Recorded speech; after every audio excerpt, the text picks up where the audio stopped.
Mesdames et messieurs, bonjour.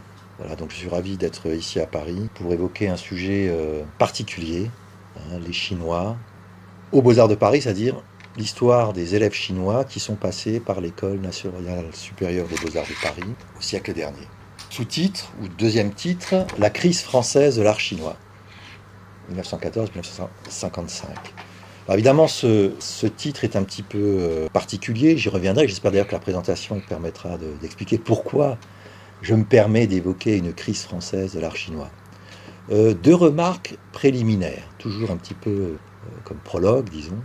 Vous savez, Flaubert disait dans d'une histoire, telle dans un roman, ou de l'histoire en général, avec un grand H, hein, il comparait l'histoire avec un collier. Donc dans un collier, il y a les perles, hein, c'est très joli les perles, hein, et donc on peut regarder les perles d'une histoire comme les perles d'un collier, les admirer. Mais ce qui compte, disait-il, c'est le fil, hein, le fil qui permet de tenir et de relier les perles.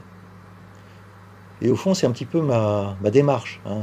On va regarder quelques perles, hein, quelques histoires particulières, quelques personnages, des œuvres d'art. Mais ce que j'aimerais vous faire comprendre, en tout cas partager avec vous aujourd'hui, c'est de suivre ce fil. Quel est ce fil rouge, hein, qui permet de comprendre cette présence si importante de Chinois à l'école des Beaux-Arts de Paris. Voilà, c'est mon objectif. Ça, c'est la première remarque. Deuxième remarque, alors je reviens d'Italie, et donc j'étais en Italie, et j'ai vu les grands chefs-d'œuvre, certains parmi les grands chefs-d'œuvre de l'art italien. Et donc ça me permet un petit peu de me dire, bon, ce dont je vais parler, ça n'est qu'un élément dans cette histoire de la beauté, hein, dans cette grande histoire des formes, hein, et aussi de la pensée. Je dis toujours à mes étudiants, la pensée a une forme et la forme a une pensée. Bref. Je pourrais avoir la même remarque si j'avais fait un voyage en Chine et que je revenais de Dunhuang, hein, lieu magnifique, et je me dirais, bon, ben voilà, je parle des artistes chinois aux Beaux-Arts à Paris, ou des artistes français qui étaient, ou de leurs maîtres français à l'école des Beaux-Arts, à l'époque, hein, très bien, c'est très important, mais bon, qu'est-ce que ça vaut? Comment mettre ça en perspective par rapport à ces grandes périodes de l'art qu'ont été la Renaissance. Faut toujours garder toujours l'objet qu'on étudie vis-à-vis du reste, et parfois de choses plus importantes. J'évoquais, ça permet aussi de mettre en rapport son sujet avec d'autres domaines, hein, pas simplement les peintures avec les peintures, ou les peintures avec les sculptures, mais de toucher à des domaines qui tiennent plus à la pensée. Je disais la forme a une pensée, la pensée a une forme. Donc par exemple, la poésie. Hein, la poésie est très importante. Et d'ailleurs, je vais commencer avec un des grands poètes français. Regardez ce beau visage, hein, Paul Valéry.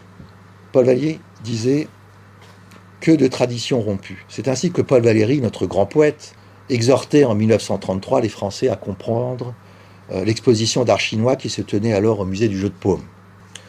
Dans son texte, courte préface au catalogue, Valéry voyait bien ce qui se passait en France par rapport à la situation en Chine.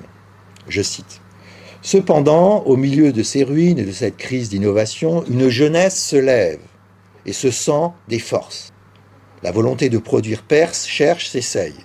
Elle se trouve en présence d'un problème capital. Dans l'ordre de l'art, ce problème est la conséquence ou l'analogue de celui qui se pose à la Chine dans tous les ordres. Ainsi, pour Paul Valéry avait compris que le problème artistique n'était pas qu'un problème artistique. Il était également social, politique, civilisationnel. Il poursuit, Valéry, je cite, « En peu d'années, les jeunes artistes chinois ont eu connaissance de l'ensemble des œuvres européennes. Ils sont en quelque sorte en possession de deux passés, le leur et le nôtre. Sous-entendu, nous, Européens, nous n'avons que notre passé à nous, d'Européens, mais pas celui de la Chine. Or, les étudiants chinois en France, par leurs études en France, leur séjour parfois très long en France, eh bien, avaient arrivé à la fois avec le bagage de la Chine et en même temps, ils prenaient possession de cette mémoire française et européenne. Alors c'est là où c'est important de considérer Paul Valéry. Paul Valéry est un poète. Or, les poètes, et c'est la tradition ancienne grecque notamment, les poètes sont des visionnaires. Hein, ils sont capables de voir, je dirais presque de deviner l'avenir. Hein, et Valéry comprenait la profondeur et l'ampleur du problème. Valéry comprenait que ce qu'il voyait à Paris à travers l'exposition était une part également de la solution. Allons plus loin. Interprétons aujourd'hui ce qu'a exposé le poète Valéry, c'est-à-dire les termes de la crise de l'art chinois. Hein, c'est ce qu'on voit dans son texte, qui n'était cette crise elle-même que la conséquence d'une crise de la modernisation de la Chine dans son ensemble, d'une crise immense que nous savons aujourd'hui, rétrospectivement, être la révolution chinoise, avec un grand R. Ici, nous disons que cette crise de l'art chinois fut la crise française de l'art chinois. Alors, évidemment, j'utilise cette sentence, cette phrase, en plagiant, je dirais, en utilisant un titre connu de Claude Dijon, un ouvrage publié dans les années 50 qui s'appelait La crise allemande de la pensée française, après 1870. Et bien de la même manière qu'il y a eu une crise allemande de la pensée française, il y a eu en quelque sorte une crise française de l'art chinois au XXe siècle. Cette crise a commencé, elle s'est déroulée, et elle s'est résolue, elle s'est achevée. C'est ce que nous allons essayer de voir ensemble. Or, je parlais de crise qui s'est nouée et dénouée. Eh bien, cette crise s'est dénouée en grande partie dans un lieu particulier à Paris, en France. C'est à l'École nationale supérieure des beaux-arts de Paris. Alors, voyons les raisons maintenant qui amenèrent les Chinois, de manière aussi nombreuse, à l'École des beaux-arts. Tout d'abord, un monsieur tout à fait considérable, on le voit à l'image, grand réformateur, l'esprit de la nouvelle culture et du mouvement du 4 mai 1919, ministre de l'Éducation, il a été à la tête de Beida, il a présidé la création de la plupart des grandes écoles d'art en Chine, à Pékin, à Hangzhou, à Nankin, à Shanghai, etc. Il s'agit évidemment de Tsai Ing-wen. Tsai Ing-wen, je le rappelle, avait convaincu Chen Duxiu de doubler le titre de la revue Xin Xingnian, doubler ce titre chinois par un titre français, La Jeunesse. Cette jeunesse, précisément, dont nous parle Paul Valéry dans son texte du catalogue de 1933, une jeunesse chinoise animée par la science et la démocratie. Alors évidemment, Tsai Ing-wen, on le sait, a été formé en Allemagne, d'abord. Philosophie allemande, Leipzig, etc. Mais Tsai Ing-wen, en ce qui concerne le système politique et les beaux-arts, il avait choisi, non pas l'Allemagne, mais la France, très clairement. La France pour sa République, et la manière dont notamment la République française avait su utiliser les beaux-arts au service d'un système politique nouveau qui était précisément la République. Et dans ce système des beaux-arts au service de la République, il y avait l'espèce de cerise sur le gâteau, au sommet de la pyramide, c'est l'école des beaux-arts. Alors il y a un discours très connu, vous le connaissez, qui date de 1916, je cite Tsai Ing-wen, en français. À l'heure actuelle, la France est la seule dans le monde entier qui est séparée complètement du régime monarchique et de l'Église. Une fois libérée de l'Église et de la monarchie, l'éducation peut promouvoir l'humanisme. Depuis la Révolution, la France a pour principe une éducation morale, la liberté, l'égalité et la fraternité. Cependant, et là il met un bémol, il dit « Faute du soutien de la science, les peintres chinois n'ont pas les techniques pour peindre de manière réaliste, rationnelle. » C'est pourquoi la Chine veut avoir l'éducation française comme professeur. Donc, on va un petit peu s'inspirer de la France pour essayer d'améliorer notre système en Chine. On voit ainsi que c'est bien une volonté politique qui est à la base de ce mouvement qui va amener des dizaines et des dizaines, voire des centaines d'étudiants chinois à Paris et particulièrement à l'École nationale supérieure des beaux-arts. Autre raison, un changement de direction. Effectivement, avant 1919, les étudiants chinois en beaux-arts allaient au Japon. Évidemment, le Japon, c'était plus près, plus pratique. Et les Japonais avaient su, avant la Chine, adapter le modèle éducatif dans le domaine des beaux-arts et dans d'autres domaines, le modèle occidental, européen, voire français, à leur pays. Mais en 1919, Li Chaoshi revenait d'ailleurs de Paris et il a donné une conférence au Shanghai Meijuan, dirigée par Liu Ruisu, comme vous le savez, et qui était à l'époque, il faut le reconnaître, la plus grande école d'art.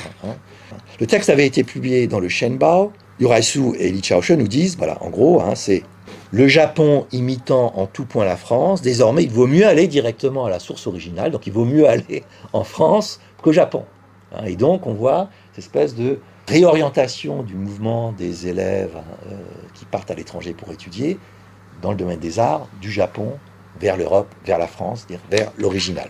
Alors on a aussi, donc voici le portrait de Liu Ruisu, et à côté, un texte qui a été publié, 2 pages, dans sa revue, dans son journal, dans le journal de l'école, qui s'appelait Meishu, Beaux-Arts, et on voit le texte résumer la situation à l'époque. D'abord, on voit Tsai Ing-wen. Donc évidemment, on voit l'autorité politique qui autorise ce mouvement, cette réorientation qui est maintenant validée par Liu Ruizu et son école, à travers son école. On voit également le modèle qui est utilisé, un moulage anantique ou je dirais une image anatomique. En gros, ça veut dire que ce qu'on va chercher en France, c'est ce qu'on appelle l'école du modèle. En gros, c'est pas pour faire du barbouillage cubiste ou je sais pas, vous voyez ce que je veux dire. C'est pour vraiment aller chercher à la source des beaux-arts, ce qu'on appelle l'école du modèle. Or, l'école du modèle en France, c'est l'école des beaux-arts. C'est comme le meilleur étudiant envoyé en France pour le faire, et c'est Subéron. Concernant encore une fois les raisons de ce mouvement et de cette présence chinoise aux Beaux-Arts à Paris, j'évoquais 1919, les étudiants chinois partent en France, ils vont à Paris aux Beaux-Arts, tout va bien, tout le monde est d'accord, tout le monde s'accorde, même Liu Ruizu, que ce qu'il faut chercher en France, c'est au fond la peinture académique ou l'art académique, celui qui correspond précisément à l'école du modèle et qu'incarnent les Beaux-Arts de Paris. Mais au bout de 10 ans, après une dizaine d'années, des groupes vont se constituer, des oppositions vont naître, à la fois entre des personnalités très fortes, et puis il y aura des orientations esthétiques, artistiques qui vont apparaître, se prononcer, et donc dans cette histoire, à la fois de l'histoire de l'art en Chine, mais en même temps de cette relation avec l'étranger, cette querelle qui éclate en 1929 entre Suzhomo et Subéron, qui était un élément tout à fait fondamental. D'un côté, on a Suzhomo, qui est un petit peu le poète dandy, formé à Cambridge, et puis de l'autre, on a Subéron, très austère, qui est habillé d'ailleurs, sur la photo à Nankin, qui est habillé comme l'élève typique de sortie de l'école des Beaux-Arts à Paris. Effectivement, lors de la première exposition nationale des Beaux-Arts de Shanghai, un événement considérable, Subéron a refusé de participer et il a publié donc ce qu'on appelle un brûlot, donc un texte incendiaire, un rouge de doute, qui était un pavé dans la mare auquel Suzhomo a répondu. Alors d'autres réponses ont eu lieu, puis des contre-réponses, tout ça, cette polémique a enflé, a éclaté comme un orage avant de s'apaiser, en apparence seulement, parce que c'est là où on voit une séparation définitive entre au moins deux tendances dans l'art moderne chinois, une tendance qu'on appellera formaliste, puis une tendance réaliste-naturaliste, une autre voie qui sera incarnée particulièrement par Subéron. Alors je ne vais pas, c'est tout à fait passionnant, ce qui s'est passé autour de cette querelle. On voit que Suzhomo compare Subéron comme un Tolstoï, un peu fou, moralisateur, anti-moderne, anticapitaliste, un peu rabat-joie. Alors que Subéron, de son côté, lui, critiquait cette tendance qu'avaient les jeunes en Chine à suivre ce qu'il y avait de pire de l'art moderne occidental, pour Manet, Renoir, Cézanne, Matisse. Attention. Subéron, c'est pas tellement de critiquer ces artistes français ou occidentaux, c'est de critiquer ceux qui les imitaient de manière un petit peu servile. Alors, pour résumer les enjeux de ce débat, il y a deux aspects. Il y a un aspect social et un aspect artistique. Sur le plan social, on a Suzhomo qui défendait déjà ce qu'on appelle le système marchand critique de l'art moderne, donc une espèce d'alliance entre le critique d'art et le marchand d'art. Alors que de l'autre, on a, sur le plan social, on a Subéron qui, lui, a en tête le modèle ancien, c'est-à-dire ce qu'on appelle le système des beaux-arts, où les élèves sont formés par des maîtres, formés dans des académies d'art, comme l'école des beaux-arts, et au-dessus de ce système, de cette pyramide, il y a l'État. C'est un système qui est pas dirigé, mais orienté, et marqué par les commandes publiques, notamment, qui font vivre les artistes, ou qui financent les écoles. Sur le plan artistique, il y a également un choix, choisir le paysage impressionniste et post-impressionniste, ou la figure académique, le corps, dans la peinture d'histoire, qui là aussi apparaît comme quelque chose d'un peu ancien. Qu'est-ce que la Chine a choisi? C'est là où c'est tout à fait paradoxal et c'est intéressant. La Chine n'a pas choisi la tendance moderniste, elle a choisi la tendance académique, réaliste de Subéron. Pourquoi? Là aussi, il est facile aujourd'hui de juger, je connais des collègues, notamment anglo-saxons, australiens, anglais, qui disent « Ah, mais comment ça se fait Subéron n'a pas vu la modernité, machin. » Comme si on était un abruti parce qu'on ne suivait pas la mode ou la modernité à une époque donnée. Quand on vient après coup, 20 ans, 30 ans, 40 ans, 50 ans après, c'est facile de juger. Non, il y avait des raisons réellement objectives à ce choix. C'est que pourquoi? Parce que ce qu'on a dans le paysage impressionniste ou post-impressionniste, la Chine l'avait déjà, depuis très longtemps. hein, ce geste, ce mouvement, cette idée à travers la représentation, enfin, ces paysages rêvés, enfin, réinterprétés. Hein, on n'a pas peinture de paysage plus supérieure que la peinture chinoise, je veux dire, depuis très longtemps.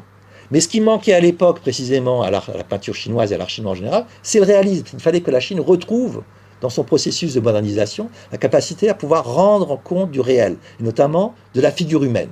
Et c'est ça que Subérong a choisi, parce qu'il avait compris que c'est ce qui manquait à l'époque à la peinture chinoise. Alors, je ne veux pas dire que la Chine n'a pas été influencée par l'impressionnisme. C'est moins du point de vue artistique que en ce qui concerne les pratiques, c'est-à-dire le fait d'aller peindre dehors, hein, non plus dans l'atelier, mais d'aller peindre sur le motif un paysage, et aussi la position de l'artiste dans la société. Être artiste, c'est un métier qui peut être aussi complété par l'enseignement, etc. Donc ça, c'est vrai. Mais cette tradition impressionniste, à la fois d'un point de vue artistique et d'un point de vue social, était déjà intégrée par les grands maîtres académiques, ceux que les Chinois rencontrés à Paris, avec lesquels ils ont été formés à Paris. Ce n'était plus l'académisme rigide. L'académisme lui-même avait changé et retenu la leçon impressionniste. Alors ce qui m'intéresse aussi, c'est la mémoire de cette histoire. Ces discussions entre les artistes se poursuivent, d'une part, et ça, justement, c'est un héritage de la formation académique. Au fond, les maîtres ont des élèves, et ces élèves deviennent eux-mêmes des maîtres, qui ont leurs élèves qui deviendront les maîtres. Bon. Et donc, il y a une transmission de tout un héritage qui n'est pas simplement un savoir-faire, qui est cette pensée avec des prises de position très marquées depuis au moins un siècle. Ça, c'est une première chose. Et donc, l'art lui-même, donc la production artistique elle-même, actuelle, contemporaine, rend compte de cette histoire. Et donc, il y a tout un tas de tableaux, hein, fort beaux, fort intéressants, souvent, qui évoquent cette histoire de l'art et ce lien avec la France. Alors, à l'époque, j'en avais retenu deux. Il y avait le Qiao Shang de Fongjing, hein, où on voit à Paris les trois mousquetaires. Enfin, il y a, on reconnaît évidemment Lin Fengmian au milieu, puis à côté de lui, de part et d'autre, Wu Daiyu et Lin Wenzhen. Hein, donc deux artistes et puis un intellectuel. Donc ça, c'est un tableau qui est un des meilleurs. Je crois qu'il a été récompensé pour l'exposition nationale de 2014. Un deuxième tableau, beaucoup plus grand, une grande fresque de 7 mètres de long, qui s'appelle Bai Se Monghuan, Rêve en blanc, de 2009. On voit ici aussi quelque chose de très important, avec la cour vitrée de l'école des Beaux-Arts, la personnalité de Yan Wenliang, un tableau très très beau. Il faut pouvoir être capable de regarder cette mémoire de ce phénomène, parce que ça nous indique aussi un certain nombre de choses intéressantes. Maintenant, après, on va un petit peu regarder la documentation. Évidemment, il faut travailler, tout historien doit travailler sur les sources. Il n'y a pas de travail sérieux sans les sources. Bon, les œuvres d'art sont en elles-mêmes des documents, elles doivent être traitées comme des documents dans une recherche historique. Alors, concernant les archives, elles nous dévoilent le phénomène chinois à l'école des Beaux-Arts. Alors, il y a une première catégorie de sources. Généralement, c'est ce que je montre, on a ce qu'on appelle le registre matricule. Donc ce sont des volumes, des espèces de gros livres. Alors ce registre matricule, c'est très important, c'est la liste de tous les élèves, hommes-femmes, dans les 3 sections, donc peinture, sculpture, architecture, et qui ont été reçus au concours de l'école. C'est tout cela, mais ça n'est que cela. Effectivement, et c'est l'exemple que je montre, on voit, alors numéro, j'ai dû noter le numéro, on voit Subérong qui apparaît, enfin Jupéon, avec son nom français, enfin francisé, avec le numéro matricule 7586, ou 7586, reçu à titre temporaire le 13 mai 1921, élève de l'atelier flamand. Voilà. Donc ça veut dire, effectivement, c'est la preuve irréfutable que Subérong a non seulement été élève à l'école des Beaux-Arts à Paris, mais qu'il a été reçu au concours, ce qu'on appelle le concours des classes. Donc ça, c'est la première source. Mais si on se limite à ce document, qui est très important, on ne voit que la surface des choses, qui est éventuellement la partie la plus brillante. Mais, parce que c'est les élèves qui ont été reçus au concours, c'est quelque chose. Mais concernant les Chinois, il n'y a que 18 Chinois qui ont été reçus au concours au cours de la première moitié du XXe siècle. Or, on sait qu'il y a bien plus d'étudiants chinois qui ont été à l'école des Beaux-Arts. Je peux vous dire le chiffre, c'est 132. Donc, Là, on n'en a que 18, ou apparaissent dans les archives, et la centaine d'autres dont on sait qu'ils ont été à l'école. Et bien, c'est là où il faut trouver d'autres archives. Hein. Et là, j'insiste sur le chiffre 130. L'école des Beaux-Arts, il y a peu d'élèves. Hein. C'est pas ces grandes universités ou ces grandes, où il y a des milliers d'élèves. Non, non. Hein, c'est quelques centaines d'élèves maximum par section. Donc, quand on dit 130 élèves, c'est beaucoup. C'est tout à fait considérable. Hein, on sait déjà, je le dis, que les Chinois ont été les élèves étrangers les plus nombreux à l'école des Beaux-Arts durant l'entre-deux-guerres. Hein, en sculpture et en peinture, donc très, très loin devant les Américains et très très loin devant les Japonais. En dehors du registre matricule, on a les dossiers individuels. Alors là ici à l'écran un exemple. Alors là c'est un exemple sur microfilm. Hein. On retrouve le dossier de l'élève Subérong. Oui, donc si Subérong a été inscrit à l'école, s'il a réussi le concours, eh bien il y a forcément un dossier individuel. Donc il faut retrouver le dossier individuel avec des informations particulières complémentaires. Ce qu'on peut aussi faire, c'est aller à Pierrefitte-sur-Seine, aux archives nationales, où ont été versées les archives de l'école des Beaux-Arts. Et là, on trouvera les documents originaux, non pas les microfilms, mais les documents d'époque, enfin authentiques. Hein. Et là, je donne comme exemple le dossier, très beau dossier individuel de Wang Li, sculpteur. Hein. Et puis le dossier avec la chemise jaune, le nom écrit à la plume, et puis à l'intérieur les documents, les différentes pièces du dossier, notamment une immatriculation qui était demandée par l'école, immatriculation obtenue auprès du consulat, enfin de l'ambassade de Chine à l'époque à Paris, et donc Wang Li était arrivé avec ce document prouvant qu'il était bien Wang Li. C'est là où on trouve des photos d'époque originales. Alors là, Wang Li en a une, d'autres en ont. Pan Yuliang, par exemple, on a une très belle photo de Pan Yuliang, photo d'identité de Pan Yuliang dans son dossier. Il y a une deuxième source. Ce sont les listes d'inscription dans les ateliers. Oui, alors ça c'est encore autre chose. Alors, là aussi c'est sous forme de livres comme ça. Hein. Et donc on ouvre et comme des répertoires, on a des listes avec des noms, des numéros. Et donc là, c'est dans l'atelier Cormon, parce que c'est classé par atelier, on a dans l'atelier Cormon la preuve que Lim Fongmian a bien été inscrit dans l'atelier Cormon, numéro 1629. Et avant lui, au 1621, il y a un autre Chinois. Donc là, on voit ici tout de suite que les Chinois, puis d'autres et d'autres et d'autres. L'atelier Cormon a été un des grands ateliers à Paris qui a accueilli les Chinois depuis même avant la Première Guerre mondiale. Mais ça ne suffit pas. Là aussi, on sait, par exemple, Wu Dayu.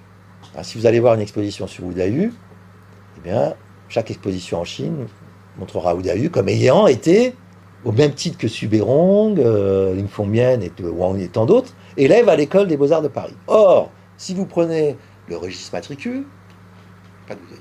Si vous prenez les dossiers individuels, pas de dossier individuel de Wu Dayu. Alors on se dit, mince alors, est-ce que Wu Dayu aurait menti, ou je sais pas, il s'est raconté des histoires? Ça existe, hein. Ça peut exister, certains élèves ou artistes qui racontent, ah oui, moi j'étais à l'école des Beaux-Arts de Paris, c'est pas vrai. Et puis d'autres, au contraire, qui le cachent. Ça peut arriver aussi, pour d'autres raisons. Ils ont été à l'école des Beaux-Arts, mais n'en parlent jamais. Bon, bref. En tout cas, Wu Dayu, c'était connu, il avait été à l'école des Beaux-Arts. D'ailleurs, il en parlait même avec Wu Wanzhong, qui lui-même, on en parlera, a été à l'école des Beaux-Arts. Donc, on sait, en tout cas, c'est connu. Mais il faut trouver la preuve, il faut trouver le document qui le montre. Et donc là, c'est pas dans le registre matricule, c'est pas dans les dossiers individuels, c'est pas dans les listes d'ateliers. Alors, c'est pas possible, alors s'il n'a même pas été dans un atelier. Parce qu'il y a une autre, c'est là où il faut creuser, il y a un autre type de pratique à l'école des Beaux-Arts qui n'est pas le concours, qui n'est pas l'atelier, c'est ce qu'on appelle les galeries. Et donc, quand on va chercher dans les documents qui concernent les galeries, eh bien, on trouve à la fois des registres d'inscription dans les galeries, plus des documents annexes, où on voit effectivement Wu Dayu qui apparaît sous le nom de Wu Tai. Alors c'est là qu'il faut aussi savoir que Wu Tai, c'est Wu Dayu, et que Wu Dayu a bien été inscrit dans les galeries, et seulement dans les galeries, avec un professeur qui s'appelle Lu Zhi. Et bien c'est là où, effectivement, en trouvant le document, on se rend compte que ce Lu Zhi, c'est Louis Roger. Roger a été le grand professeur qui avait pris en charge les galeries à l'école des Beaux-Arts. Alors, vous me direz, qu'est-ce que c'est que les galeries? Les galeries, c'est un espace particulier où on apprend quelque chose de spécifique, c'est une pratique particulière à l'école des Beaux-Arts, mais ce n'est pas un atelier, de peinture, c'est autre chose. Et donc là aussi, on a un document magnifique où on voit Wu Dayu, petite photo d'identité, je crois aussi que c'est un registre, c'est un document matricule, d'immatriculation, qui est obtenu par auprès de l'ambassade de Chine. On a aussi des dossiers sur les professeurs, donc on sait aussi que Roger, il a été professeur en charge des galeries de telle date à telle date. On voit d'ailleurs, lui, Roger, professer dans les galeries. Voilà. Alors on me dirait, on a tout. On sait. Si on a ceux qui ont réussi le concours, ceux qui ont été dans les ateliers et ceux qui ont été dans les galeries, normalement, on doit trouver tout le monde. Certes. Mais ça ne suffit pas, c'est une vision statique. C'est-à-dire, vous savez, quels élèves est rentré soit dans les ateliers, soit dans les galeries, à quel moment. Mais c'est une vision qui n'est pas dynamique. Ce qui est intéressant de savoir, c'est savoir combien de temps, par exemple. Oui, combien de temps Subérong a été élève dans l'atelier flamand. Est-ce que c'est un élève studieux? Vous imaginez bien que si un élève passe beaucoup de temps dans un atelier, il est très sérieux. Alors que si on a un élève, on a des documents qui montrent qu'il a été qu'une fois, une fois par semaine, il allait des fois à l'école des beaux-arts, puis c'est tout. Alors ça, c'est un document qui existe. Vous voyez, à l'époque, l'administration était bien faite. On peut savoir, à travers les registres de présence, non seulement ce que faisaient les élèves, mais pendant combien de temps. Donc on peut suivre presque au jour le jour, on peut suivre au jour le jour leur présence à l'école des beaux-arts. Alors, exemple, document, ça c'est l'atelier. Donc pour l'atelier Lucien Simon, on retrouve Juppéon, on sait que Juppéon c'est Subérong, donc il a été dans l'atelier Lucien Simon, c'est l'année 1924-1925, et donc on voit qu'il a été extrêmement sérieux. On voit octobre-novembre. En novembre 1924, Subérong a passé 28 jours dans l'atelier, ce qui est absolument considérable. On ne peut pas faire plus. Donc tous les jours, il était dans l'atelier, etc., etc. Donc on voit 12 jours, 28 jours, 23 jours, etc. 24. Donc on voit très bien tout de suite, et tous les mois, donc il a été tout le temps là. Donc on voit, quand on dit Subérong, peintre académique qui va se former à l'école des Beaux-Arts à Paris, oui, il a fait l'effort, et c'est pas donc pas pour rien qu'il a réussi le concours. On va un petit peu changer d'époque. Je suis très content de trouver, par exemple, les registres de présence de Wu Guanzhong. Donc on a une photo de Wu Guanzhong à Paris. Et donc on trouve le nom de Wu Guanzhong, donc présent. Donc c'est la semaine du 12 juin au 17 juin 1950, donc c'est pas mensuel, c'est hebdomadaire. Donc on voit qu'au cours de cette semaine, Wu Guanzhong est venu lundi, mardi, mercredi, jeudi. Vendredi, il n'est pas venu, et il est venu samedi. Voilà. Donc, vous voyez, je vous dis, vraiment, on peut suivre les élèves, et évidemment, les élèves chinois ont fait à l'école des Beaux-Arts à Paris sur des périodes extrêmement longues. Ça permet de faire des séries. Et donc, quand je parlais de fil rouge, on voit comment ce fil évolue, grossit. Bon. Mais pour ça, on a besoin des archives. Rien n'est possible sans les archives. Alors, il y a d'autres documents, documents tout à fait également intéressants, très particuliers. Et je reviens sur Wang Yi. Donc, on a vu le très beau dossier individuel avec la photo. Donc là, on a le diplôme de Wang Yi. Alors, effectivement, en Chine, il y a un document qui s'appelle certificat d'études. Mais très souvent, ce document est appelé diplôme. Ce n'est pas un diplôme. Wang Yi n'a pas eu de diplôme. Il a eu un certificat d'études, ce qui est déjà très bien. De manière réglementaire, parce qu'après, on regarde dans les règles. Tout étudiant qui avait pu remporter, avait reçu des prix ou avait eu des récompenses au cours de sa scolarité, notamment un étudiant étranger, ce qui était encore plus fort. Donc comme Wang Yi a été un sculpteur, un élève sculpteur très performant aux Beaux-Arts à Paris, il a pu revenir en Chine avec un certificat d'études. Mais ce n'est pas un diplôme. Il n'y a pas de diplôme à l'école des Beaux-Arts de Paris à l'époque, pour les peintres et les sculpteurs. Et ça, c'est très difficile à faire comprendre. Comment ça se fait? On va dans une école, on passe des années, et on n'a pas de diplôme, donc on sort avec rien. Oui, mais c'est là où l'école des Beaux-Arts de Paris, c'est un système très particulier. Ce qui compte, c'est pas le diplôme. Ce que voulaient les élèves, notamment les élèves étrangers, c'est passer à l'école des Beaux-Arts à Paris, qui est considérée comme la plus grande école de Beaux-Arts au monde, et de revenir dans leur pays en montrant « Ah, j'y étais !» Et évidemment, le diplôme, c'est ce qu'il y a de mieux. Donc on voit... Après, dans les mémoires des artistes, la forme, oui, il a été diplômé, il a reçu le diplôme de l'école. Non, il n'y a pas de diplôme. On ne sort pas diplômé de l'école des Beaux-Arts. Ce qui compte à l'école des Beaux-Arts, c'est déjà d'être à l'école. Donc d'être choisi par un maître pour pouvoir être accepté, par exemple, dans un atelier, mais même dans les galeries. Il faut bien comprendre que des milliers d'étudiants venus du monde entier voulaient aller à l'école. Galerie, atelier, peu importe. Rentrer dedans. C'était ça le plus important. On peut imaginer l'étudiant avec son carton, essayant d'attraper un maître dans un couloir ou à travers une porte. Il dit « Ah, maître, je vous montre. » Et puis le maître regardait le carton et disait « Non. Non. Et puis quand on avait la chance, et puis le maître, regardez, bien. Et donc il vous faisait un petit papier, allez voir le secrétaire de l'école, je vous prends dans mon atelier, ou vous, par contre, vous commencez dans les galeries avant de venir me voir. C'est comme ça que ça se passait. Donc ça passait par une relation personnelle, particulière, avec un maître. Quand on a réussi à rentrer à l'école, que ce soit dans un atelier ou dans les galeries, ça veut dire qu'on a réussi à avoir ce contact. C'est ça. La preuve la plus importante, c'est pas le diplôme. Bon. Ensuite, si, il y a une chose importante, c'est le concours. Enfin, vous avez réussi le concours de l'école, alors là, vous êtes dans l'élite de l'élite. Et c'est pour ça qu'il n'y a que 18 Chinois, élèves chinois, qui ont réussi le concours. C'est déjà considérable. C'est déjà beaucoup. Alors, vous me direz, est-ce qu'il y avait un diplôme? Est-ce qu'on avait un papier montrant qu'on avait réussi le concours? Non, même pas.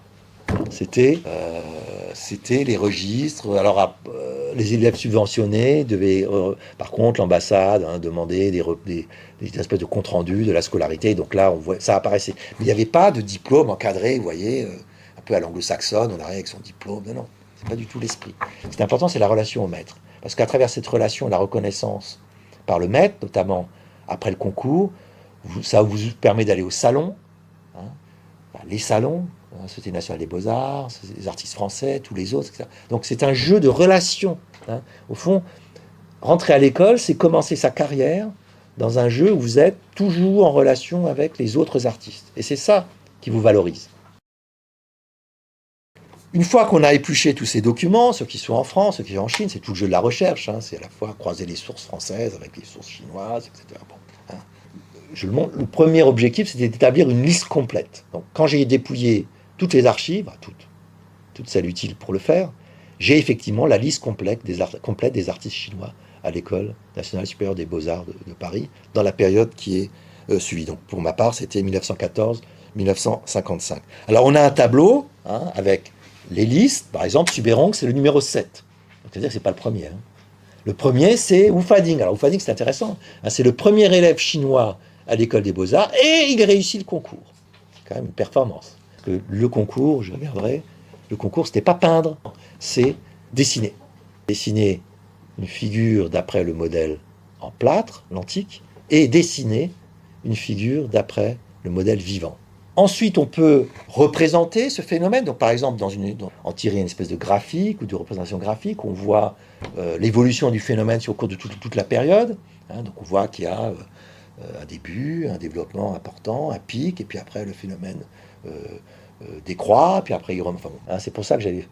le livre tiré de ma thèse et qui a été publié en Chine s'appelle La vague chinoise, tel nous montre le graphique. Au cours des années 1931, 32, 33, 34, on peut arriver à un moment avec 25, 30 élèves chinois en même temps à l'école des beaux-arts. Alors là, ça, c'est tout à fait extraordinaire. Encore une fois, il n'y a que 4 ateliers de peinture, 4 ateliers de sculpture. Chaque atelier, c'est 20, 30 élèves en même temps. Donc vous voyez, puis l'école, c'est pas très grand, c'est en plein cœur de Paris. Et donc là, on a 30 Chinois en même temps. Ça veut dire que partout, il y avait des Chinois, ils se croisaient. Ils sont vus, c'est sûr, c'est évident. On représente le phénomène, on voit aussi qu'il y a des évolutions en termes de contenu, de nature. Par exemple, évidemment, la plupart des artistes sont des peintres et des hommes. Mais il y a une évolution, c'est que déjà dès le départ, il y a des femmes, et ça, c'est vraiment la grande différence avec les Japonais. Non, pas de femmes. Alors que les Chinois, dès le départ, il y a des élèves femmes, et très douées. Notamment dans fin des années 20, milieu des années 30, il y a près de la moitié des élèves qui sont des femmes. Évidemment, on pense à Panunang, mais pas que. Il y avait bien d'autres femmes, peintres et sculpteurs. Je pense notamment à la femme de Chang Churong, la mère de Madame Chana. Chen Zhexiu, elle avait réussi le concours comme femme, concours de sculpture, ce qui est absolument une performance incroyable. Alors certes, son mari, Chang Churong, était un bon peintre, il avait été d'ailleurs, il a eu des récompenses, mais que sa femme ait réussi le concours de l'école des beaux-arts en sculpture, c'est incroyable. C'est une véritable performance. C'est-à-dire qu'elle devait être très, très, très douée et très, très, très, très, très bonne en sculpture. Donc, beaucoup de Chinois, de plus en plus de femmes et de plus en plus de sculpteurs. Voilà, en gros, on voit des évolutions. On peut cartographier les phénomènes sociaux. Donc on voit, chaque artiste est une perle et puis on voit les liens. Les liens, c'est là où c'est une notion aussi c'est ce qu'on appelle les stratégies. Stratégie individuelle, stratégie collective, stratégie sociale, stratégie artistique. Ça permet effectivement de distinguer plusieurs groupes.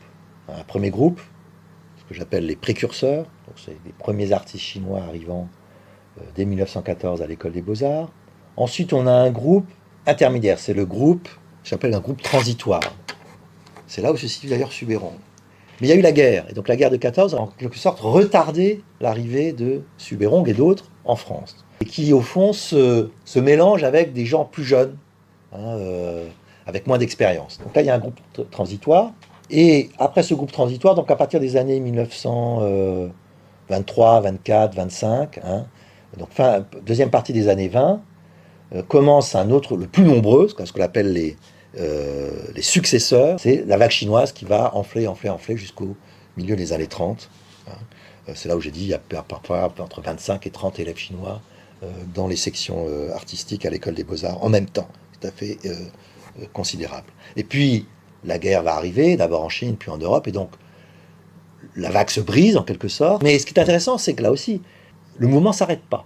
Ces élèves chinois qui ont fait tout ou partie de la guerre à l'école des Beaux-Arts, qui vont faire le lien avec cette reprise du phénomène après-guerre, à partir notamment de 47, 48, 49, 50, où on va avoir arrivé Wu Guangzhong, Zhao Wuqi, Chu Techun, Xiong Bingbing, Lu Zeming, etc. Lu Zeming, très important, femme artiste tout à fait intéressant qui vient du Yunnan, qui a continué cette grande tradition, cette présence très forte des femmes chinoises, élèves femmes chinoises à l'école des Beaux-Arts après la guerre. Bref, donc je parlais de stratégie individuelle et collective, stratégie sociale et stratégie artistique. Bon. Alors prenons l'exemple du prix de Rome, parce qu'effectivement, le concours le plus important à l'école des Beaux-Arts, il y a beaucoup de concours, et l'école est d'abord une école de concours. Avant d'être un lieu où on suit des enseignements, c'est d'abord un lieu où on vient passer des concours. Il faut dire que malheureusement, depuis le 19e siècle, fin du 19e siècle, le Grand Prix de Rome était réservé aux élèves français. Donc, ce qui fait que, de fait, les élèves étrangers, donc les élèves chinois, indépendamment de leur qualité, je suis sûr qu'ils auraient pu réussir, certains, eh bien, ne pouvaient pas passer le Prix de Rome. Parlant de stratégie individuelle, c'est là où on voit que Subérong, ne pouvant pas passer le Prix de Rome, eh bien, il s'est fait un Prix de Rome pour lui-même. C'est-à-dire qu'il a peint un tableau qui est exactement ce qu'aurait pu être le tableau qui aurait remporté le Prix de Rome, enfin son Prix de Rome. Donc, ce tableau n'est rien d'autre que Nouli Hucheux, l'esclave et le lion. L'esclave et le lion, en termes de sujet, en termes de facture, en termes de dimension, c'est au fond le Prix de Rome que Subérong s'est donné à lui-même. Autre stratégie, voici ici le tableau d'Émile Baume, 1921. 1921, c'est l'année où Subérong réussit, passe le concours de l'école et il passe le concours des places. Il est, je dirais, au top. Or, quand on voit évidemment le tableau d'Émile Baume, qui est évidemment très proche en termes de sujet et de facture de ce qu'il a fait lui-même après, l'esclave et le lion. Donc là, on parle de stratégie, stratégie sociale, avoir quelque chose qui ressemble, et puis stratégie artistique. On retrouve des éléments communs en termes de facture et de style. Stratégie collective, on voit ici la seule photo de Subérong connue à l'école des Beaux-Arts. Alors c'est en 1933, c'est au moment de l'exposition qu'il a organisée au Jeu de Paume. Au même moment, parmi un bon nombre d'étudiants, enfin beaucoup d'autres étudiants chinois aux Beaux-Arts, ce sont les membres de l'Association des artistes chinois en France, qui a été fondée en 1933. Et Subérong, évidemment, il est en Chine, à Nankin, puis il fait sa carrière, mais il vient voir ce qui se passe à Paris, et notamment un petit peu orienter les plus jeunes.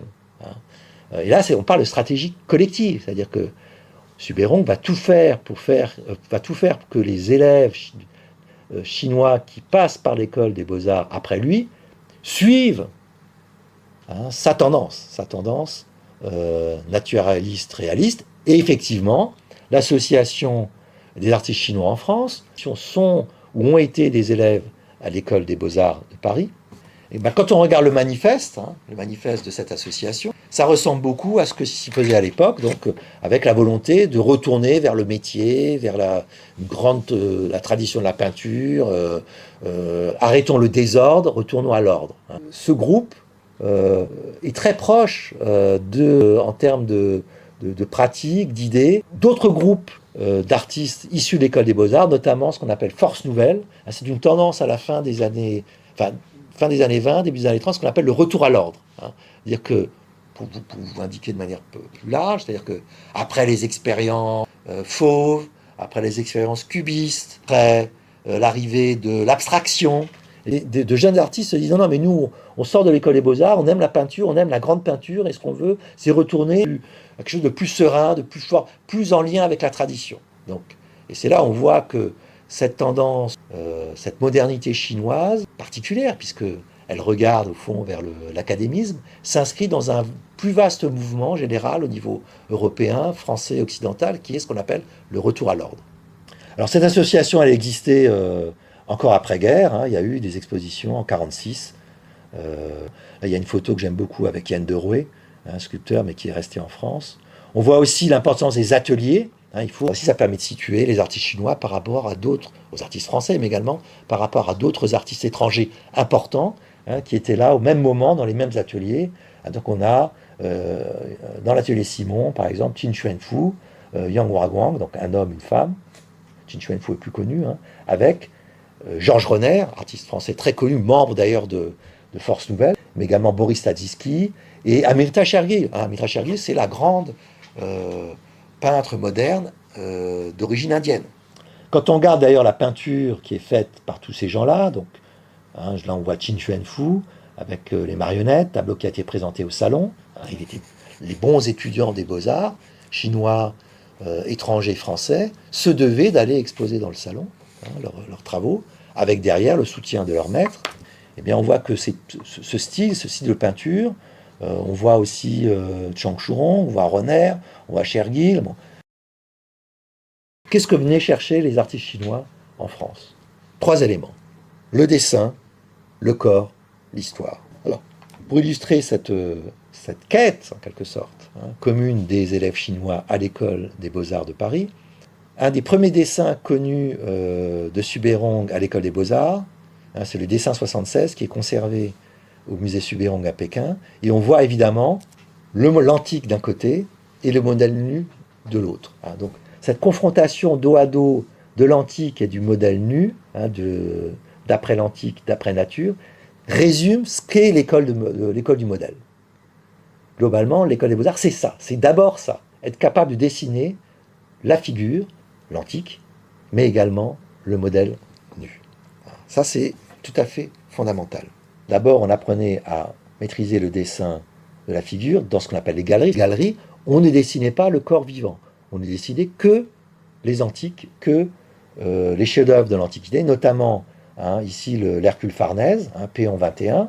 C'est également évidemment le modèle vivant, donc d'après hommes-femmes d'ailleurs, même les vieillards. Donc il y a une volonté là aussi d'un naturalisme profond. Qu'est-ce que c'est que le naturalisme? C'est pas simplement la mimésis, imiter le réel, c'est le rendre dans tous ses détails, puisque c'est le détail qui fait l'individu. Et donc, dans sa beauté, dans sa laideur, dans sa conformité ou dans sa spécificité, le dessin permet de révéler une personnalité. Mais le corps ne suffit pas.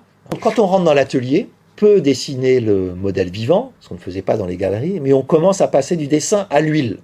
Et donc on a des travaux de Subérong, ça a été probablement fait la même semaine, puisque le lundi matin, c'était la tradition, on choisissait les modèles qui se présentaient devant l'atelier, l'espèce de marché du modèle, et donc les élèves choisissaient, non pas le maître, les élèves choisissaient le modèle qui serait le modèle de la semaine, et donc au cours de cette semaine, l'élève avait la possibilité de faire plusieurs feuilles, en changeant de position, suivant l'angle, et également de pouvoir faire une figure peinte, de pouvoir peindre à l'huile.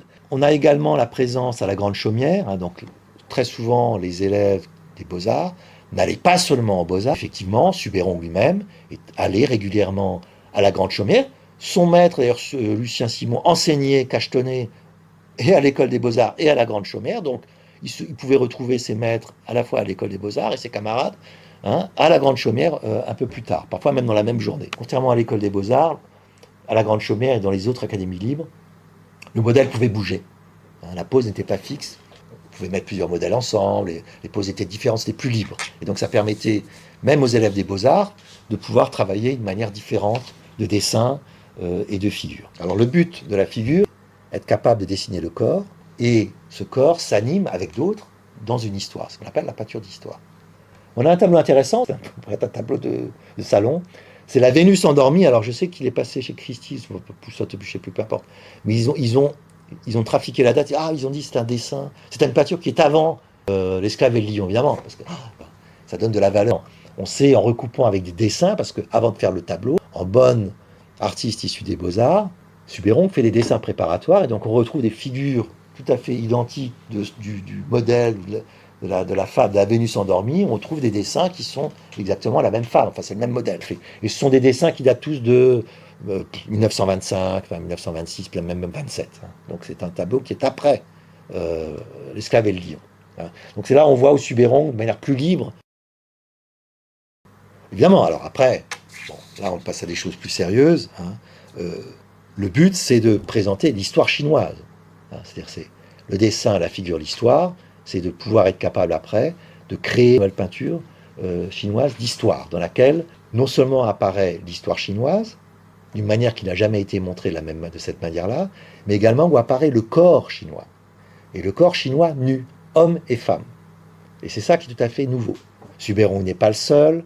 Hein, d'ailleurs, j'aime beaucoup Tang Yire, qui est dans la région de Wuhan, hein, qui est mort de manière dramatique, mais qui était très, très prometteur et qui joue lui aussi, hein, avec son tableau sur la victoire, là, des tableaux pendant la guerre. On voit la victoire qui couronne la Chine qui est vainqueur, hein, du Japon. Un tableau tout à fait drôle, enfin intéressant. Mais ce qui, encore une fois, j'insiste, c'est le corps. Donc, par exemple, dans Zhu Fangao, hein, mais également dans ce tableau de 1936, Les Bateliers, hein, on voit Suberon qui s'ingénie à l'encre de représenter le corps chinois en majesté.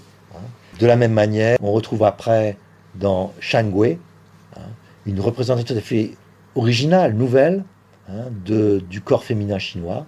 Hein, donc cette déesse de la forêt, enfin cette sorcière, ce personnage tout à fait, qui a déjà été traité auparavant dans la tradition. Hein, Suberon n'a pas inventé cette représentation. Mais la manière dont il représente Shangui est tout à fait nouvelle. Et on voit qu'elle est tout à fait issue de cette tradition académique qu'il a appris à l'école des Beaux-Arts. Derrière la question de cette nouvelle représentation du corps chinois, hommes et femmes dans une peinture d'histoire nouvelle en Chine, à la fois à l'huile et également à l'encre, il y a une face cachée, il y a toujours une face sombre dans l'histoire. Et la face sombre, un peu cachée de cette histoire, c'est ce qu'on appelle l'anatomie artistique. À l'époque de Suberon, hein, après l'anatomie artistique a beaucoup changé, ce n'est plus l'anatomie artistique qui avait été pratiquée par Léonard ou par Michel-Ange, hein, où on découpait les corps, on regardait comment fonctionnaient les organes, on rentrait à l'intérieur pour voir les humeurs, les tissus, les muscles. Hein. Avec à la fin du 19e siècle et au début du 20e siècle, Paul Richer ne s'intéressait plus à la dissection, hein, mais au contraire au mouvement, hein, et à comprendre ce qu'on appelle la morphologie. L'anatomie, c'était comprendre comment les Grecs avaient pu façonner des sculptures, enfin des modèles de beauté aussi. Hein, on regarde, ah oui, c'est la peau, les os. L'anatomie artistique ancienne, classique, hein, celle qui a été pratiquée depuis la Renaissance jusqu'au 19e siècle. Mais avec les sciences modernes, on change de perspective. L'idéal, c'est plus la beauté, le beau idéal, c'est la performance, c'est même la normalité. Le rêve de Paul Richer, c'est de faire éventuellement des artistes, des médecins, ou des médecins, des artistes. Les artistes devaient presque être des médecins. Non pas du corps tellement anatomique, mais du corps en termes de mouvement, de fonction, de dynamique. C'est ce qu'on retrouve dans les grands tableaux de Suberon, notamment son chef-d'œuvre, hein, Hugon Lichan, que j'appelle un tableau monde. Hein. Ce n'est pas simplement une histoire chinoise, c'est une représentation du monde entier. On sait que le tableau a été réalisé en Inde, et donc on voit à travers une histoire chinoise dans laquelle les corps qui sont mis en mouvement ne sont pas simplement chinois, mais ils sont indiens. Et pas seulement, il y a même un personnage noir. Là, on pense à Géricault. Hein, Suberon est allé voir le radeau de la Méduse au Louvre, il a vu que Géricault s'était ingénié à montrer des Noirs, hein, dans un souci d'humanisme. Donc c'est la dimension universelle de la peinture d'histoire de Suberon. Et c'est ça qui est tout à fait extraordinaire. Mais pour moi, l'opposé, c'est Fujita. Hein. Et je sais qu'il y a une exposition qui s'est tenue ou qui se tient encore à Singapour, et je suis tout à fait scandalisé de voir à quel point on donne une importance à Fujita.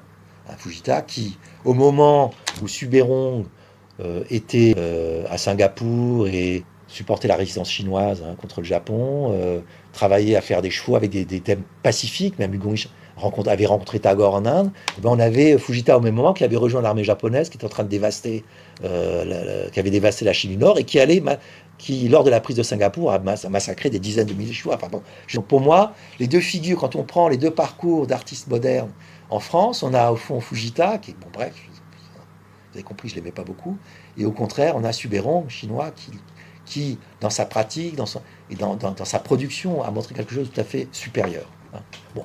Et on voit effectivement, il y avait des exemples à l'école des Beaux-Arts. On voit que en 1939, on avait encore à l'école des Beaux-Arts, avant la guerre. C'est-à-dire qu'un artiste n'est pas là pour se vautrer dans la vulgarité des massacres, des corps déchirés. Enfin bon, bref.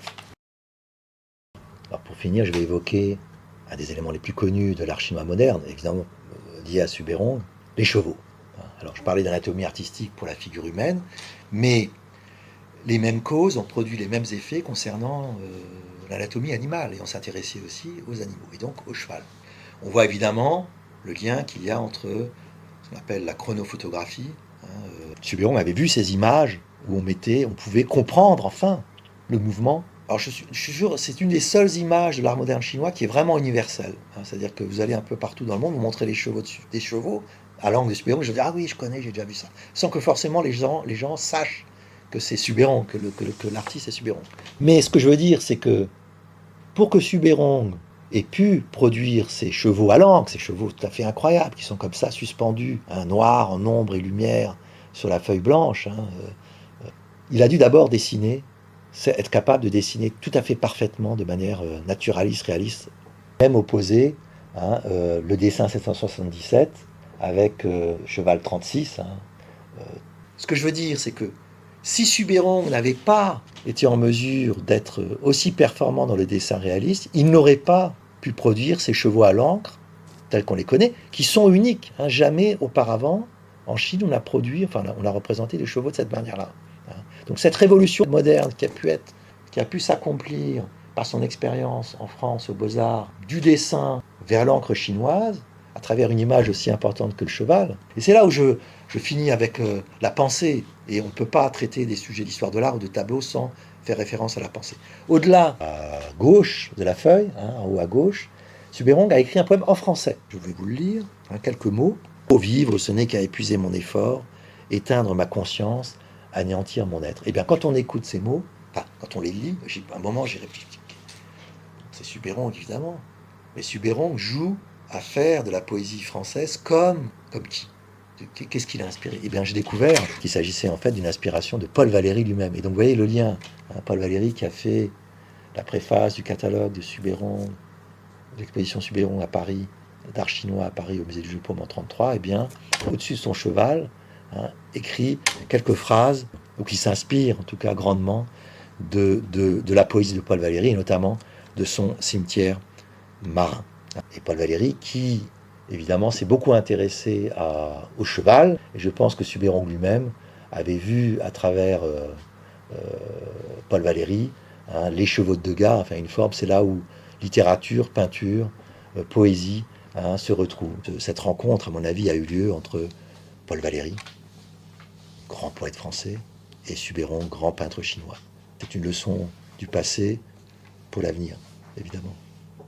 Je vous remercie de votre attention.